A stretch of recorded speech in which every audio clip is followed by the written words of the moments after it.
the first thing that we're going to do is dispel the rumors that were put forth in your guide that we're going to sit up here and talk about cooking in the South. We're not.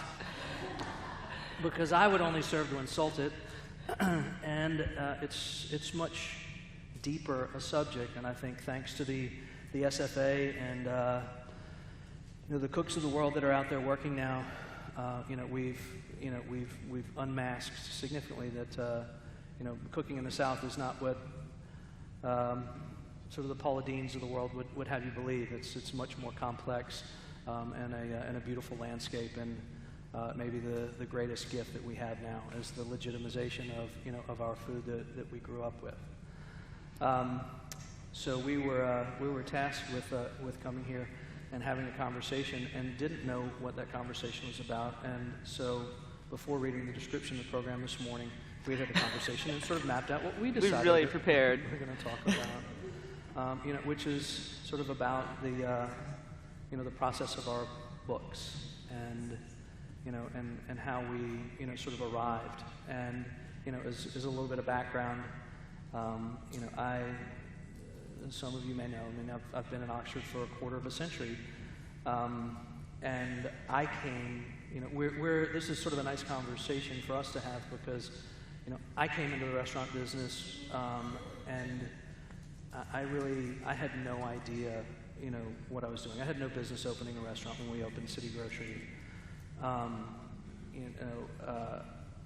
Vivian, on the other hand, is amazingly smart and incredibly talented, and I think had a much greater idea of what the narrative of your food was about. I really didn't. Not at all.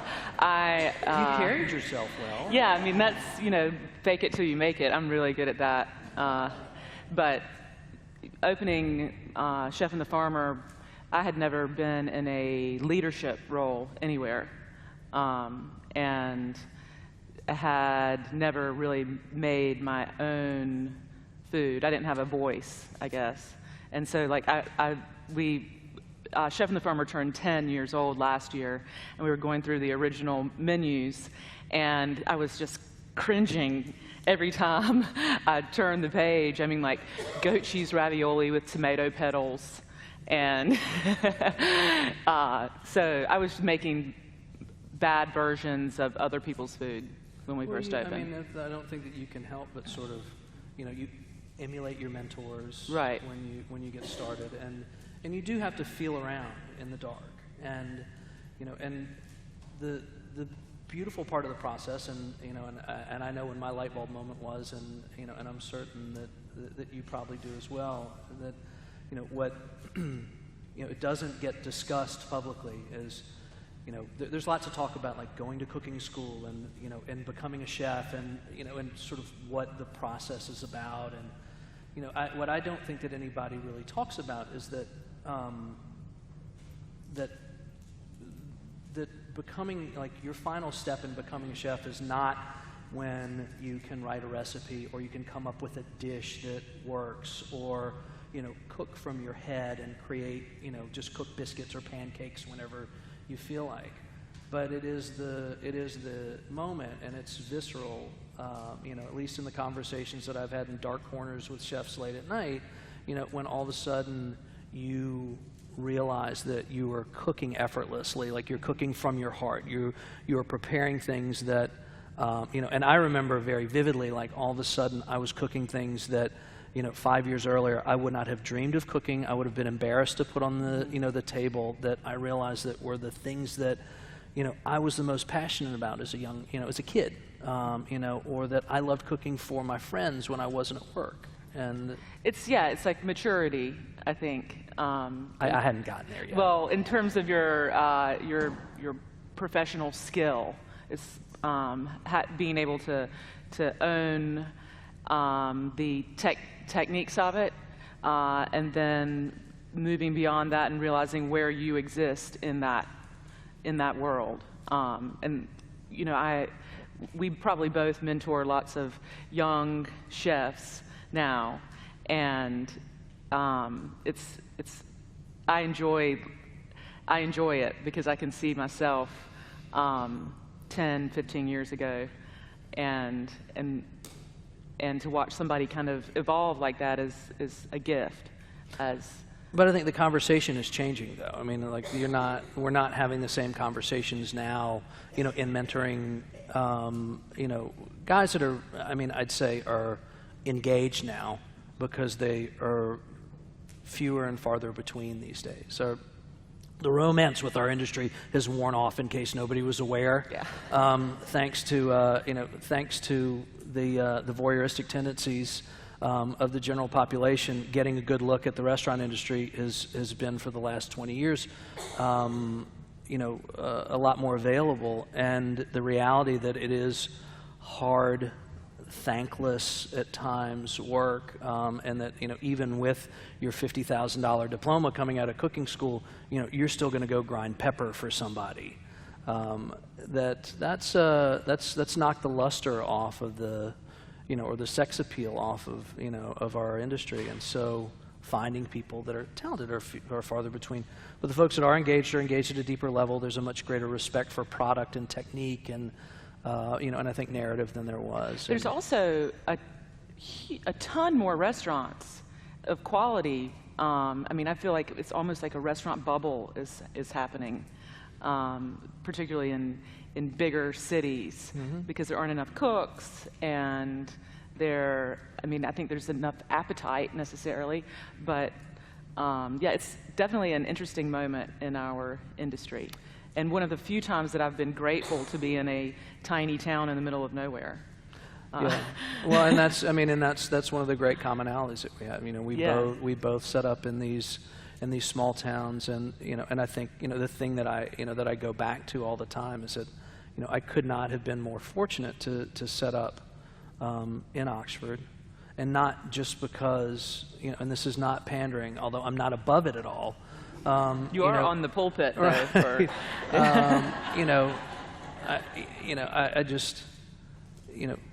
I adore Oxford. I never dreamed that I would spend my life in Mississippi. Not for a second. I could not be happier, or more proud, to be from the state of Mississippi, and some of the finest people that I've ever known. But then also because we're involved sort of in this part also, where I'm questioned a lot about why I'm as vocal about fighting for the things that I fight for politically, for human rights and whatnot.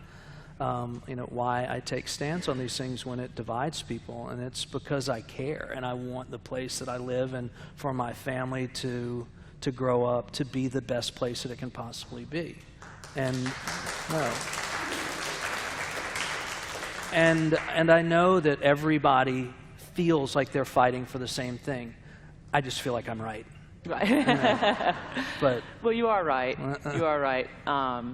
I'm in a different position than you, though, because I am, to some degree, a public figure at this point who has fans on both sides of the issues. And if I take a stance, I isolate one side of them, and I feel like I can lead and encourage people to change by example.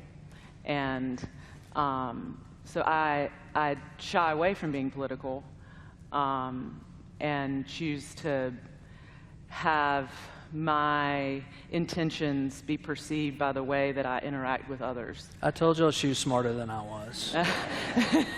No, because I look at you and I look at lots of people in our industry, and I'm frustrated because I can't go on social media and say something.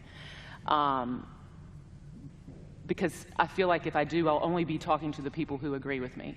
Right. But it is an echo chamber.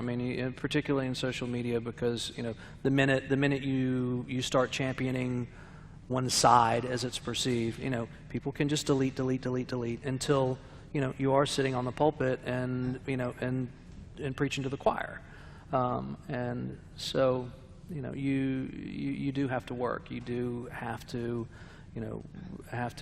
be part of trying to affect change where you can. But we're getting away from where we were, which is sort well, of I want to ask you something. Okay. So you went to UNC Chapel Hill, correct? Mm-hmm. And you were an English major. Correct. I went to... Why is my spelling so bad? No, no. I find this trend, I see this theme in a lot of cooks and a lot of chefs that started as English majors in a university somewhere. I did, you did, I know Lisa Donovan did, Travis Milton did. Right. I think there's a ton of people who end up cooking that started with the hopes to have a career in letters. Yeah. And I don't know what that says for our major, but for you and me, at least, we've been able to translate our original desire into a professional part of what we do. Sure. Yeah, and and it's interesting because I've been back to my high school in New Orleans. I've been back to UNC. I've been to Hampton-Sydney, where I started in Virginia. You've been to Hampton-Sydney? Explains a lot, doesn't it? Yeah. That's not ever on your resume. It is. It is. And have gone ahead been back just to sort of put the book under the nose of some people that were inspirational to me. It's like, I actually did something with all that time you thought you were wasting on me. Like, I've actually produced something, and so here it is. But it's interesting that I don't know about you, but I didn't ever find myself, in a moment as I was writing either one of the books where, like, I reflected on lessons, that I felt like I got in English class per se. I mean, so much time, I was very, very much, a liberal arts student and loved it. And so, like, I wasn't referencing literature or sort of drawing from what I got. Actually, my process was extremely complicated. And sadly we can't get too deep into it because of where we're sitting right now, but it involved me sort of finally relinquishing, this attempt to, write like John T. Edge, writing to people like John T. Edge was writing to, and sort of, continually sort of like emulating something that, that wasn't me. And it wasn't until, after about 3 glasses of bourbon and some deep frustration one night, and years of trying to write a book, that I wrote a story about my mother's beef stew, which we had this Joan Crawford, Mommy Dearest sort of moment over at Mardi Gras in about 1968 or 69. And it was totally vulgar and awful, and I said terrible things about my mother, and I sent it to my agent in a moment of frustration and said, "There, is that what you want?"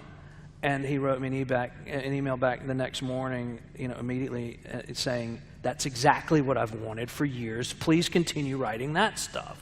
With a whole bunch of F-bombs and GDs thrown in there. Totally we have the same awful. agent. Sorry. Yeah. Sorry.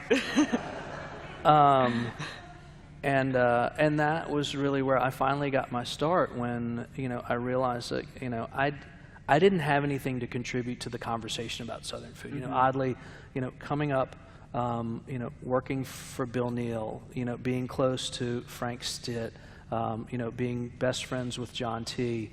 And John Edgerton, that if I was going to write a book, that it needed to be something that contributed something to this, the pantheon of discussion of the significance and history of Southern food, which I didn't have anything to say. And, until, sort of that moment when I realized, oh, I tell good stories. They're all kind of BS, but people love to listen to me tell stories. That's what I need to do. And my stories are all just happen to be connected to food. And so, bang, it was just like writing the first book overnight became the easiest thing that I could have ever done. I remember you telling me about that. We were doing an event in Atlanta, and you said just that you felt like you didn't have anything to contribute to the canon of Southern food, but you were going to write stories. And I thought, boy, I sure would love to be able to do that one day. And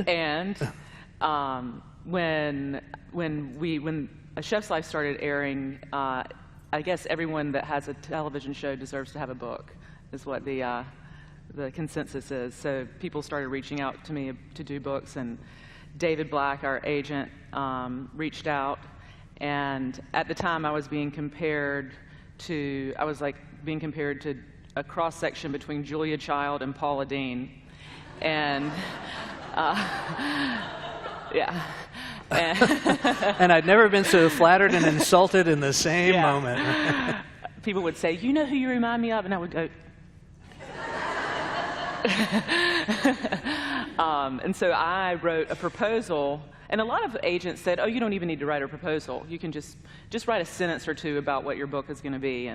And David Black, the reason I chose him is because he said, "You have to write a proposal. This is what it needs to look like. Here's Dory Greenspan's proposal. This is the structure. Good luck." And so I went home and wrote a proposal that was really the cross-section of Julia Child and Paula Deen. And I sent it to David, and he responded. He's like, "This is fine. We'll start sending it out." And I went to sleep that night, and I was so disappointed because I wasn't excited about writing the book. I didn't feel like it was my voice. In fact, I think, emulating Paula Deen's voice. And so the next morning I woke up and I called David and I said, "Don't send that proposal to anyone. I'm going to write another one." So I wrote another one that took me 6 months. But I'm glad that he forced me to write the proposal. Right. And then I'm glad that I didn't write that initial book. Did you feel like you just sort of fell into it, like when it happened? Like, did it get to where it felt like a more natural extension of yourself? Yeah, I mean, after writing the second proposal, I knew exactly what I wanted to do. I knew exactly what it was going to be. And I set out. I started writing, and I never sent anything to anyone because I didn't want to send it to my editor and have him squash my dreams of what the book could be. Right. So I wrote the whole thing, and then it took me 2 years, and I wrote the whole thing, emailed it to him. I had no idea how long it was. I just had a word count. And it broke the internet when I sent it to New York. And my editor called me right away. He's like, "This is too long." He's like, "This has got to be an 800-page book that you've just sent me." I'm like, "I've just been counting words. I had no idea." And 250,000 seemed like a nice round number. Yeah, that doesn't seem like that much. And so then the argument became, are we going to let her publish this whole thing? And ultimately they did. We did have to cut 100 pages out because there wasn't a printer in the United States that could print the book. Really? Yeah. And it had taken me so long I was behind. So most of these books are printed in China. Oh, I know. And that takes time for it to come back on the boat.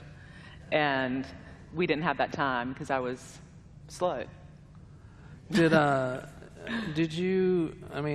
you feel like you battled demons, writing your first book? I mean, did you learn about yourself? Or? I did. I learned so much about myself and so much about, it was like therapy in some way. Really Totally. Connecting to who I was and why I am the way I am and all my issues. In fact, I got so much out of it that I have to write a second book, and it's going to be called, assuming my publisher says yes, but the idea is that it'll be called Pleasantly Plump. And that's the name that my grandmother called me when I was a kid, because I was actually fat. And and it's about body image and my life and binges and splurges, binges and diets or something like that. And so it will be a cookbook, but it will be about body image. And so my mom, I'm talking about this at my family's beach vacation and how this is the book I want to write, and my mom's over there and she's like, "This whole book is going to be about me."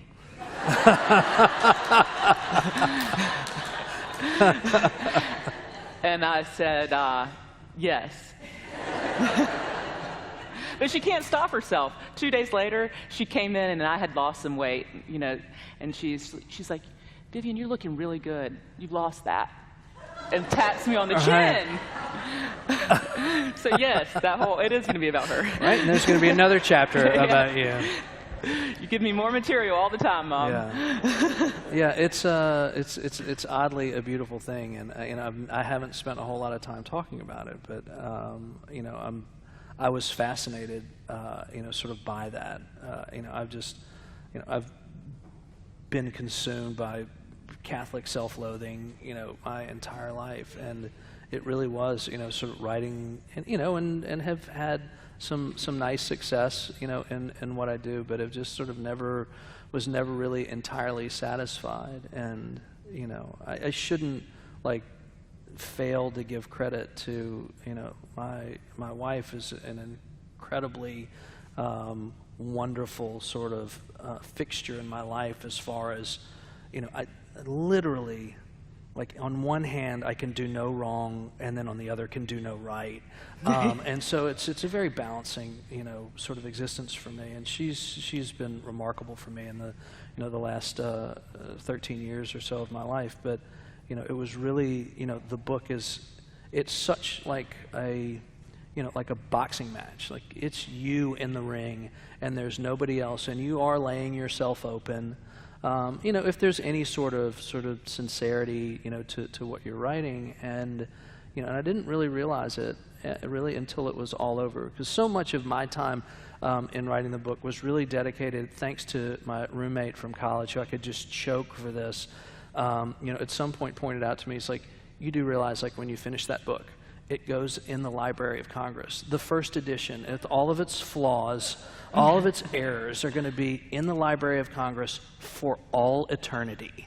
That's it. So it's just know that that's the one that's there. And so that's kind of all I could think about at first. It's just great, if I have children, my grandchildren or great-grandchildren could go and look at this one day.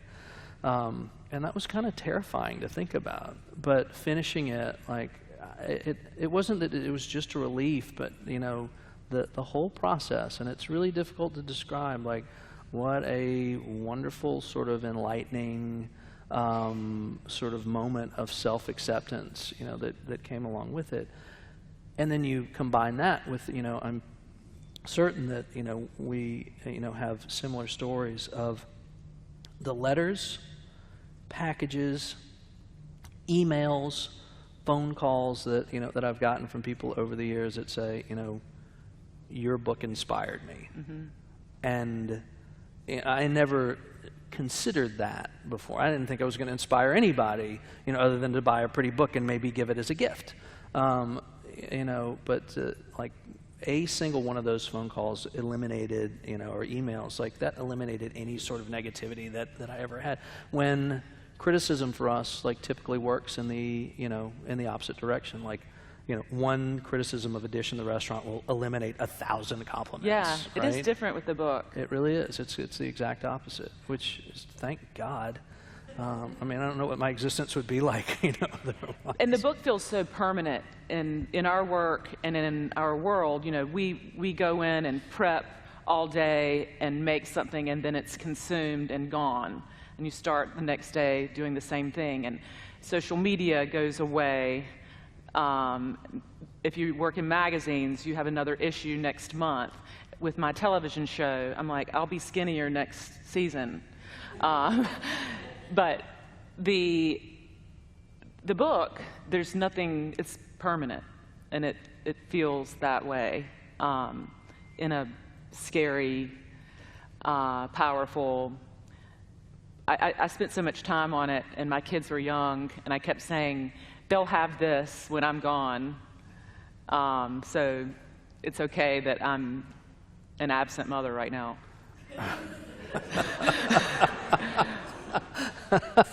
Yeah, this conversation is also temporary, thankfully. Yeah, which, and I, on the other hand, am just, I'm having the complete, sort of opposite experience, having, waited until as late in life as I did, for us to start a family. My daughter's just 4, just started school this year, and I'm 52. but having been, in the business for a quarter of a century now, and, in my job, actually now changing from, being a chef each day. Tell them I said, hey. I'm not in the kitchen like I used to be, and like I was for decades. And, having to oversee these restaurants in Oxford, and then a growing brand in Big Bad Breakfast, that's growing around the South.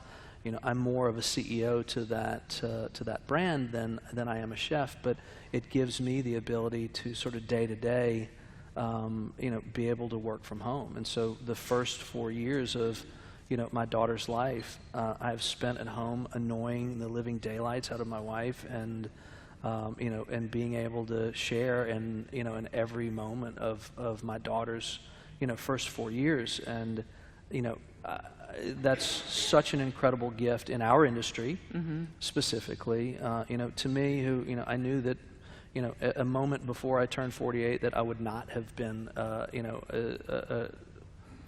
as good a father, as I like to think that that I am now. And I really I every morning sort of pray over the fact that I have this magnificent life, and I am able to participate. Because I've You're like a grandparent, right? But I mean, we watched an hour.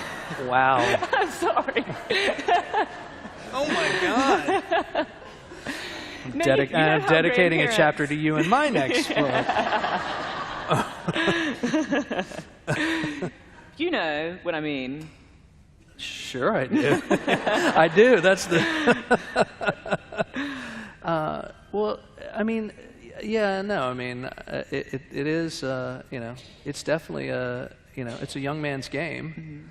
There's no question about that. I immediately developed, tendonitis, and now fractured a hip and torn rotator cuff. Like everything that can befall an old man is happening to me now. But it's just such a remarkable process, and to be able, to be there and and experience every day of it. And it's funny that people say, all the time, it's like, oh God, just time goes so quickly, and and I really do have the honest ability to to sit there and go, yeah, I'm there every day, and it pretty much feels exactly like 4 years, and like a beautiful 4 years, but like I've been there for every one of them, and it feels exactly, like 1,200 days or 1,300 days or whatever. So that is a gift to be able to do that.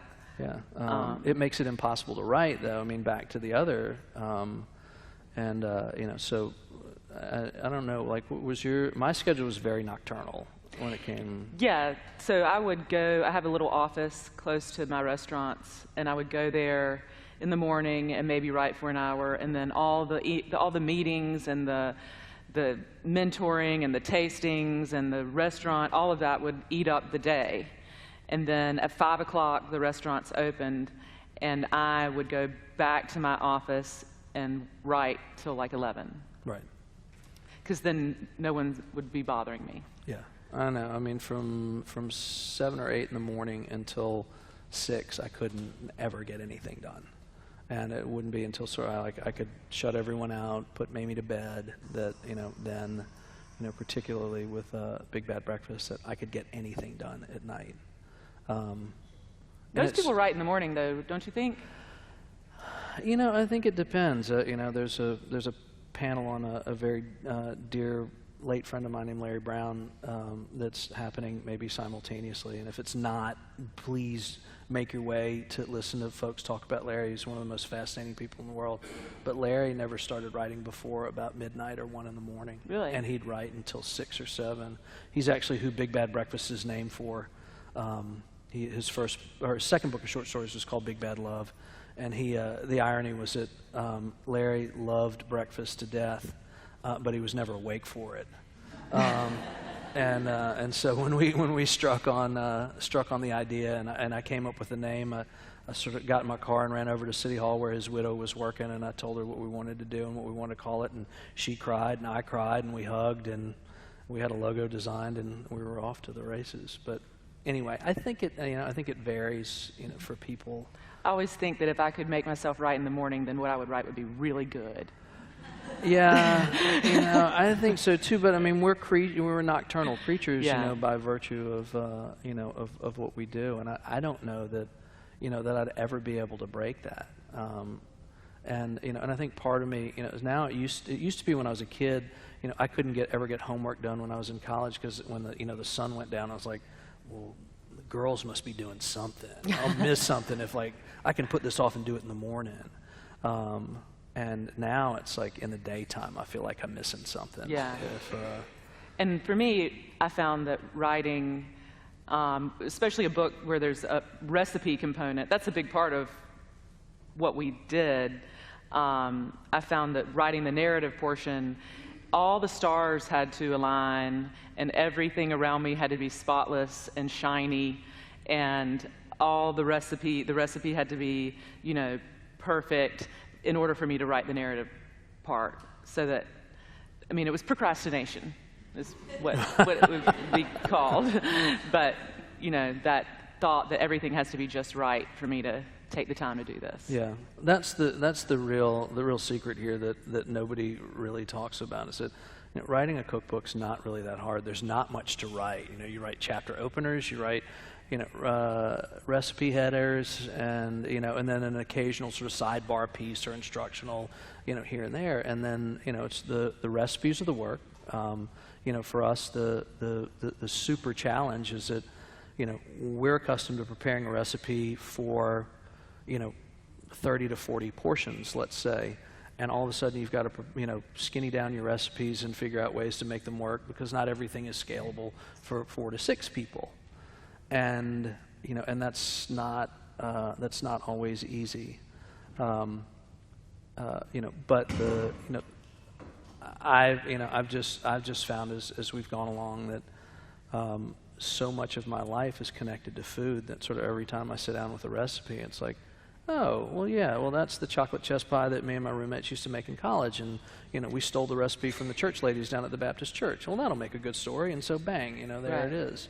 But then you do have to turn around and figure out ways to write headers for,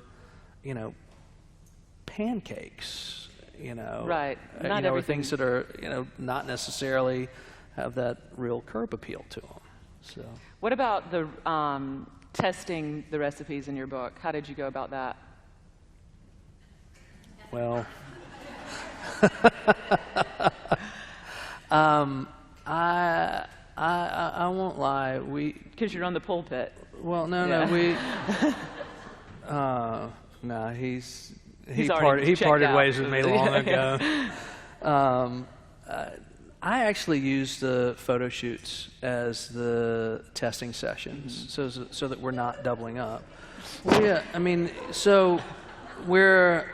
I'm asking the hard questions up here. Yeah, it's.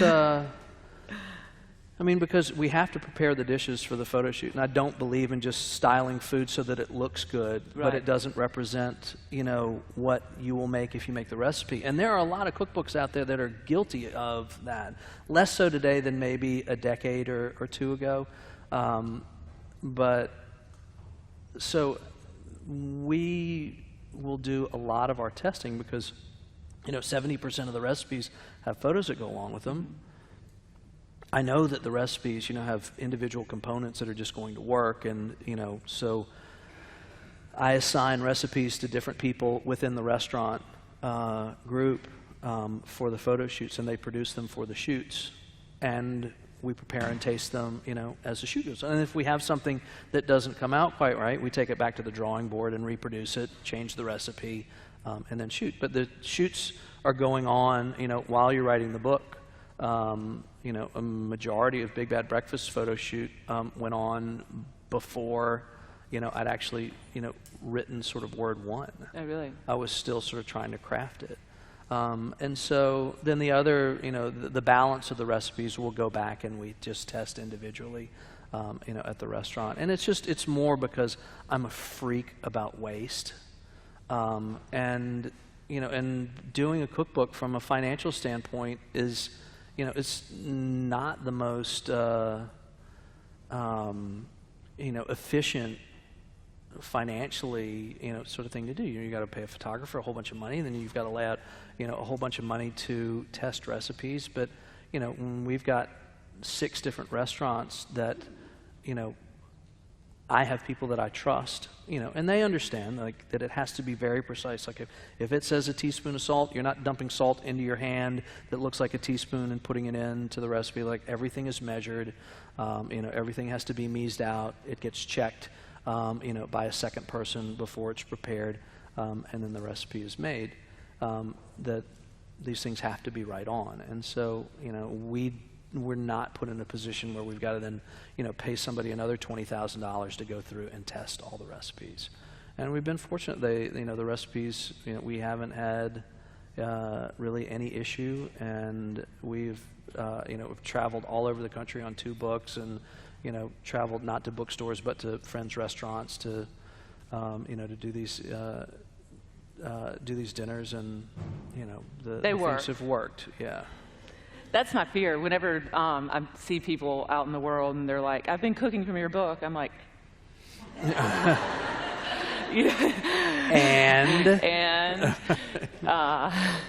yeah. I mean, I haven't heard anything except one negative thing, and I'll never forget that woman for as long as I live. Okay, go ahead. No, she just said the bread recipe didn't work, but she just didn't follow the instructions.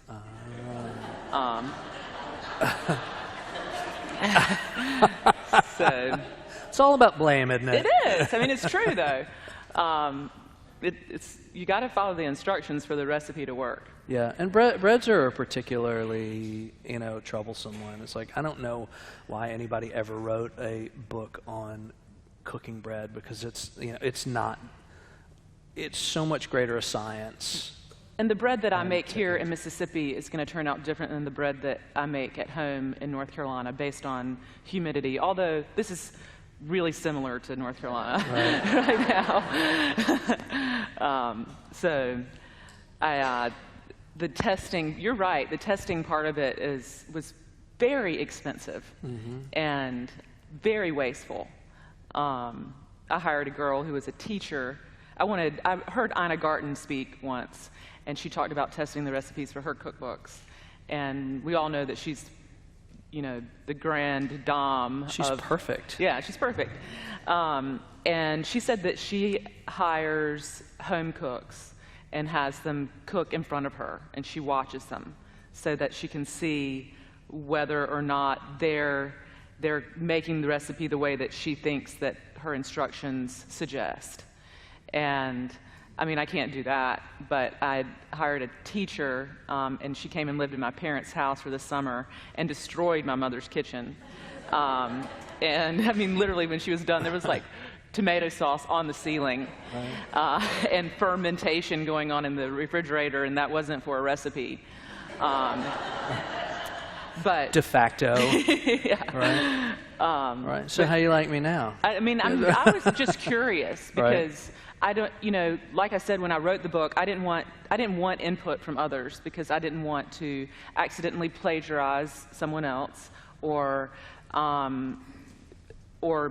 become insecure about what I was doing. So I didn't know really how people tested recipes. So I just took what Ina said and tried to do my best to emulate that. But I wanted to see the end. I wanted to see what she did. Right. And in most cases, it was not what I would have done. Right. But I think that's the point. When people take pictures of the dishes and put them on social media and I see them in their home, I'm like, how did you get that? So I gave you a picture of what it's supposed to look like. Why don't you make it and take a picture of the book and then just... Right. And then why are you putting a picture of it online? But, well, I don't. Anyway. I don't know how long we're supposed to go. How does this end? Right. And so, if there's anybody that has any questions, we'd be happy to answer questions quickly. Anybody? We're very thorough, so if there's no questions. Yes, ma'am. I'm sorry. Oh, I hope you had a good time. Thank you. I mean, this is the talent. I mean, there's no question. I'm with her. He's self-deprecating.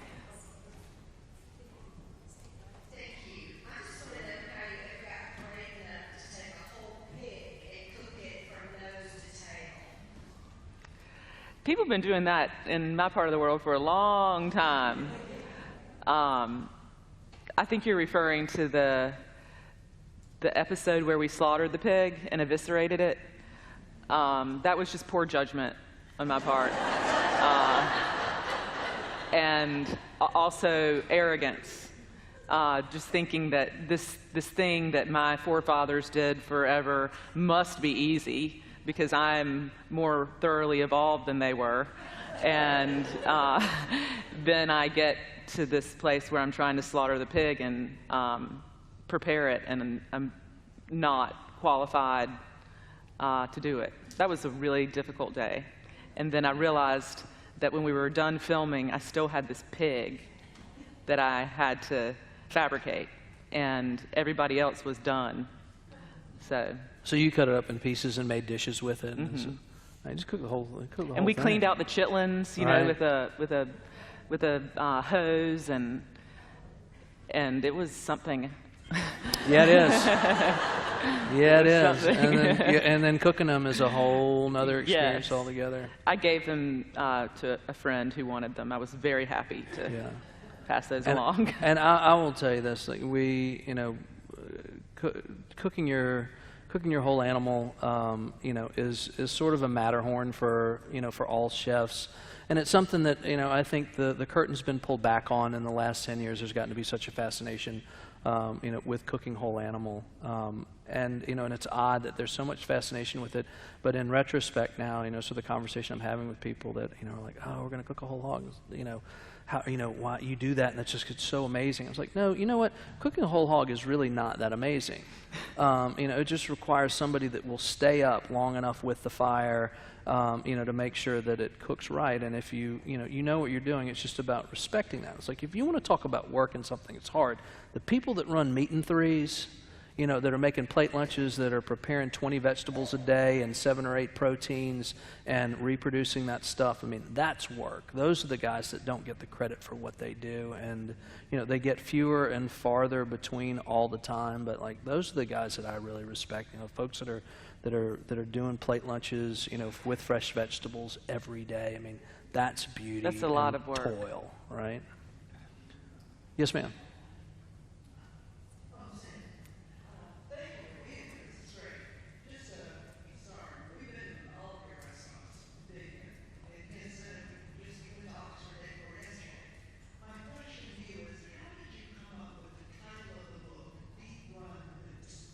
Well, I live in Deep Run. That's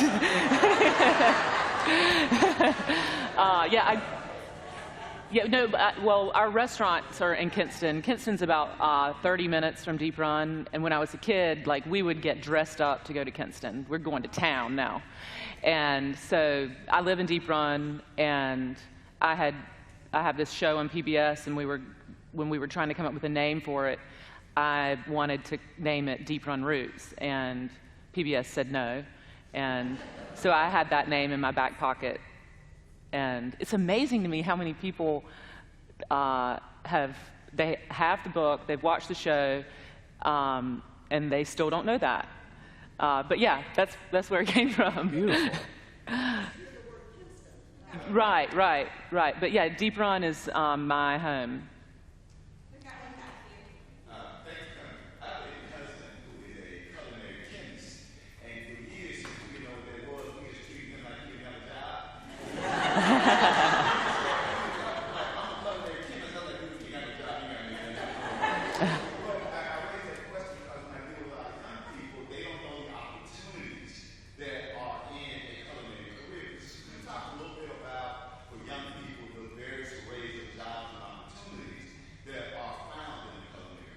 I'd love to speak to that. I have young girls who come up to me all the time and they say, I want to be a chef, I want to be just like you. And I'm like, no, you don't.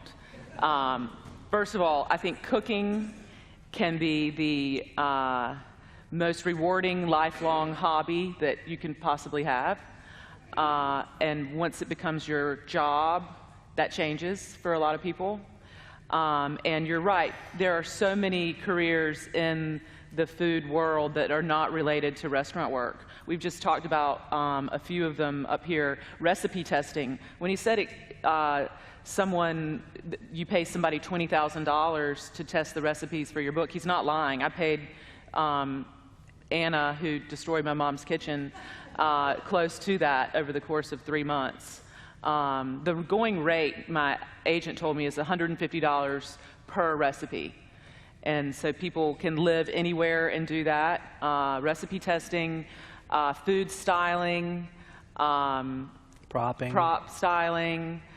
I have a culinary team that works with me but does not work in the restaurant, developing recipes, stuff like that. I think a lot of those careers are probably more easy to obtain in large cities, but certainly not impossible. Yeah, and then there's food production, which is getting more complex and more sophisticated all the time. And so there's all kinds of of jobs out there in the food industry. I mean, and that's not even touching farming or farming science. And we are an industry that when you look at the restaurant and hospitality industry alone, we already employ a double-digit percentage of the entire country's workforce. In the hospitality and support industries, there's a lot of opportunity out there. It's not just what we do, and and I think what's interesting is based on what you say and what I talk to people about all the time is like I'm clearly the worst businessman in the entire world because I make my money. I make my living, overcharging people for food. I mean, that's the bottom line. In a nutshell, that's what I do. I overcharge people for food. I don't. I don't. You're a one-man operation. Yeah, you do. I disagree wholeheartedly. I mean, as far as like the cost of product, I mean, you have a food cost that gives you the ability to, pay your employees and, cover your overhead, your fixed costs and your variable costs monthly. And, then there's something left over for capital improvements or, for whatever. Right. But by the time you pay the farmer what the farmer wants to be paid. Sure. And by the time you pay your staff and provide health insurance and all of those things, right. That plate of food costs a lot of money. Oh, no. I'm saying that. I'm not saying egregiously, like overcharging, just as a nutshell. Like what we do is like we buy food and then we hire people to prepare it and then we sell it for more than we bought it for. So Absolutely. It's not, Yes. But at the same time, okay, so we agree now. Yes, we agree. We're bad people. But, at the same time that's what I do, that's what we do to make a living. I find myself begging people in my books and, in public, please cook. Please find the joy again.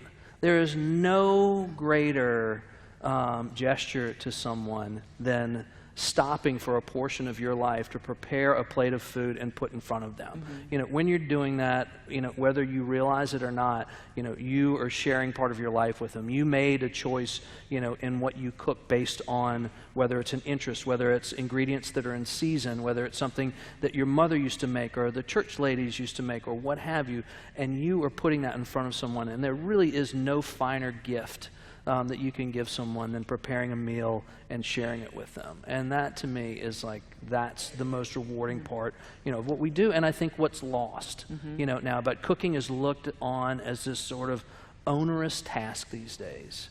And, and my wife kind of hates to cook a little bit, but she understands, like she watches how I respond to when somebody makes meatloaf, people I'll go ahead and say this, the worst thing about our job is it is impossible to get a dinner invitation from anybody outside of our industry for the most part. And it's just because everybody just wants to fall back on that, oh, I just hate to cook for you. I don't want to cook for you. Yeah, that's right. It's like, no, you don't understand. Like, just don't cook from my cookbook for me. All right. But, but all we want is roasted chicken and some mashed potatoes. I want somebody to do it for me. Right. I don't care what it is. Right. But please cook. We're available most nights to come over. And so, anyway, thank you all very much. The lovely and talented Vivian Howard. Thank you. Thank you. Thank you. Thank you all.